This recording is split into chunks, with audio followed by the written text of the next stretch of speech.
This is NBA Today, presented by American Express. We start our show with breaking news. After 2 seasons at the helm in Los Angeles, head coach Darvin Ham has been dismissed. This was first reported by our Adrian Wojnarowski. Now, Ham had 2 years remaining on his contract. He went 90-74 in the regular season in his tenure with LA, 11-12 in the postseason. He also led the Lakers to the inaugural in-season tournament title. So, Woj, he is here with us now. And let's just start with, why did the Lakers decide to fire Ham and do it now? Malika, listen, it almost always gets back to the same thing with any coach's dismissal. The Lakers think that they can find a better coach. And, this is a job unlike almost any, not just in the NBA, but in professional sports. The scrutiny on that chair and that position is the Lakers head coach is virtually unmatched. And it's difficult. And even as a young coach is growing, getting better at the craft, it is a difficult situation for an organization to allow him, to make those improvements that every coach makes as they go along. Despite, as you said, 90-74, the first Laker coach who won't return after making the playoffs since Phil Jackson in 2011. Right. But again, this is a situation in LA with the Lakers where it is win now, it is win always. And Darvin Ham, despite the fact that he got to the Western Conference Finals in his first season, something that hadn't been done by a first-year coach since Billy Donovan in Oklahoma City, he's out now after 2 years. And you're right. The scrutiny on this seat in particular, Woj, it is unparalleled in the NBA. I'd love you to stick around for the conversation with Kendrick Perkins, Chiney, Austin Rivers, because we're almost certainly going to get into who is going to be filling that seat that is left vacant now by Darvin Ham.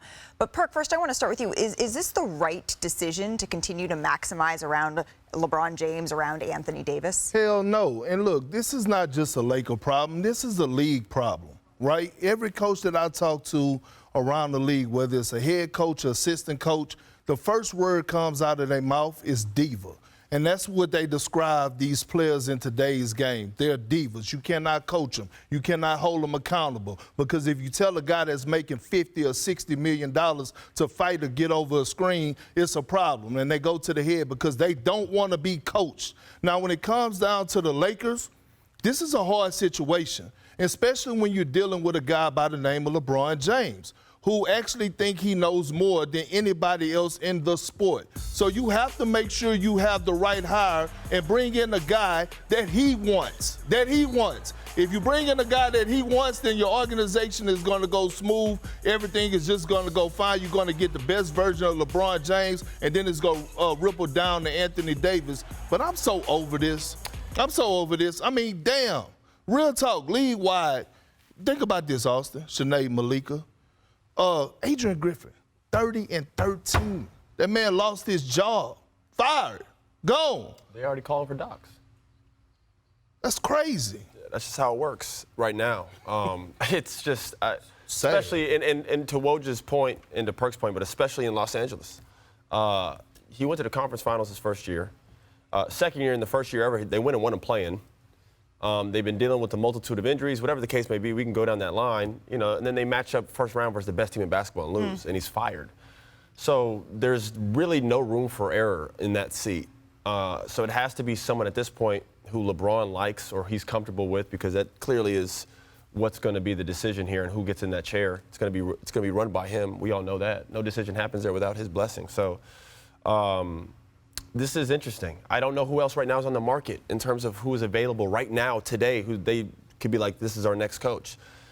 The greatest coaches right now are usually, most of them are coaching. Right. They all got jobs. So this would be interesting how they go forward. Yeah, I'm right there with you, Perk. This is frustrating, but it is in some ways understandable. The reason why it's frustrating is because you see a guy who in 2 years made it to the Western Conference Finals. And at the end of the day, if we look at the microcosm or even just the sample size of what they did starting in February or even in April, they were playing pretty darn good basketball. Now, mind you, they were a 500 team, the Lakers, so that is true at certain points Right. in the year. But they were playing pretty good basketball. If they didn't draw the Nuggets, will we be having this conversation? They probably would be setting themselves up for a run, and they would also be setting themselves up for not having to make this exact decision. But also, I can see how in some ways it is understandable, because if you look at sometimes when you are coaching someone like LeBron James or Anthony Davis, the big question is, all right, how are we going to get AD to be that franchise guy? LeBron James is going to show up and do his job. There has to be a level of respect, and I think, was it you, Perk, or Austin, that just, encapsulated it. You have to go toe-to-toe with LeBron James with the IQ. And I think in moments it seemed like they were questionable, whether it is how is he drawing things up late in game, how is he challenging his players in these moments. And I think they wanted more of that, but it's unfortunate that the small sample size of his coaching as a first-time coach, it just amounts in this, because there should be more runway for success for coaches in this league. This is, of course, death by 1,000 cuts, but one of the cuts that comes to mind is, of course, Anthony Davis saying after one of their playoff games that it felt like at times we didn't know what was happening on the floor. You were mentioning Austin. Ty Lue. Okay, so let's talk about that a little bit more. I want to bring Woj back into this conversation because, of course, this did happen, Woj, in the last hour. But who are the Lakers' early targets here? Because, as Austin mentioned, Ty Lue's name is already out there. How realistic is that? Malika, I don't believe it's realistic based on this. Ty Lue still has a year left on his contract, and the Clippers are determined to do a long-term deal with Ty Lue, I'm told. They want him to be their coach for a very long time.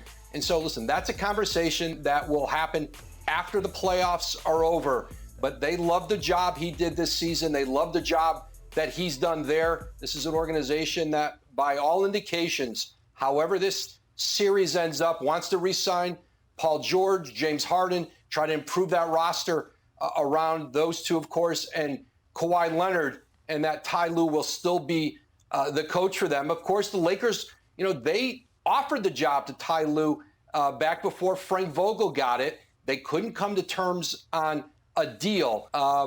And listen, it always isn't going to necessarily be big game hunting when it comes to Laker head coaches. You may see other, candidates who've had success as head coaches, a Kenny Atkinson, a James Borrego, coaches of that ilk certainly, could be part of this conversation. And that's really interesting, especially when you talk about Mike Budenholzer, because Darvin Ham spent years and years under the tutelage of Mike Budenholzer as his associate head coach. So that would be an interesting choice as well. Perk, you're throwing up your hands here. Because I don't know. Okay. I don't know who should be their coach. Maybe LeBron should retire and be the head coach. Maybe that should be it, right? Well, we know that's not going to happen. I'm just saying. So, who's going to sit in that seat, right? That's going to demand the respect, right, from LeBron James and Anthony Davis. Like Woj just alluded to, Ty Lue is probably not going to be available, especially not right now. So when you look around the league, are you going to bring in a guy that has zero experience and put him in that chair, all right, that you could trust not to have a hidden agenda that's going to coach the locker room the exact same and hold everybody accountable? This is the first time that I actually don't know. I don't know. To me, a lot of times, and we're seeing around the league, the first finger that gets pointed to is the coach, and that is unfortunate. But in this instance, I also do think it's the construction of the team. Okay. In this sense that they were trying to find the right starting lineup. They had some injuries that hampered them. Then finally, D'Lo gets hot. You find out that Rui Hachimura is better in the starting lineups, largely because the success that the Lakers had was predicated on Vanderbilt also being out there in the year before, so they had to fill in so many gaps. And to me, it was too little too late, because they finally got their best starting lineup around February, and ever since then, they were 18-6. But by too little too late, you put yourself up against the Nuggets. So that, to me, is the hardest part. I just think the Lakers underachieved this year, just in terms of the regular season. They played around, and they had to end up getting the play-in game, and they drew the best team in the league. That's basically what happened. We have a team here that, essentially was put together in the summertime to compete and win a championship. Everybody said Pelinka was the best executive of the summer putting this team together. So I know they had injuries, but they had a multitude of guys that they could have used that they were supposed to be herald role players. this team did not play well this year, man. A lot of that, yeah, you could put on Darvin Ham, but a lot of it is the guys on the floor. I mean, that's just what it is. It wasn't a good year. Well, and to Chiney's point, the Lakers have more options now, more assets that they can use in this free agency as they sort of assess what they want to do. Before we go to break, I want to bring Woj back in just on that front. Well, Malika, you're right. And Darvin Ham's successor is going to have the benefit of probably an improved roster in the offseason. They have 3 first-round picks that they can put into deals, and you're just going to have more players available, more high-level players available around the draft in the beginning of July than you do or did at the trade deadline. And remember this, too. Right now the Lakers are operating, somewhat in a vacuum in the coaching marketplace. But that could change. Phoenix is still deciding about Frank Vogel's future. Those conversations are ongoing in Phoenix. And there's a world where they could make changes on his coaching staff. They lost Kevin Young, their top assistant, to BYU as a head coach. And so they could also make a decision to move on from Frank Vogel. They're not there yet, I'm told. But that certainly puts another team in the market who's a win-now team, who has an owner who has shown, he is willing to spend on a head coach. And it will also be interesting when coaching salaries have gone up in recent years, especially for the elite coaches. And now on the cusp of this new media rights deal and the money that is going to be coming into organizations, how will that impact what organizations, even like the Lakers, who traditionally not spent at the top of the marketplace on coaches, how does it impact what they're willing to spend? Yeah, and also I think people have to remember that the West got exponentially better in a short amount of time. Talk about the rise of OKC, the rise of Anthony Edwards and the Timberwolves. I think we all thought LeBron James dominant. That's got a couple more years. No, it's right now where these young guys are coming. Not to mention Victor's going to be in that conversation next year. You didn't mention your Rockets. They're coming too. Woj isn't going too far. There are so many layers we need to unpack from this Lakers situation this morning.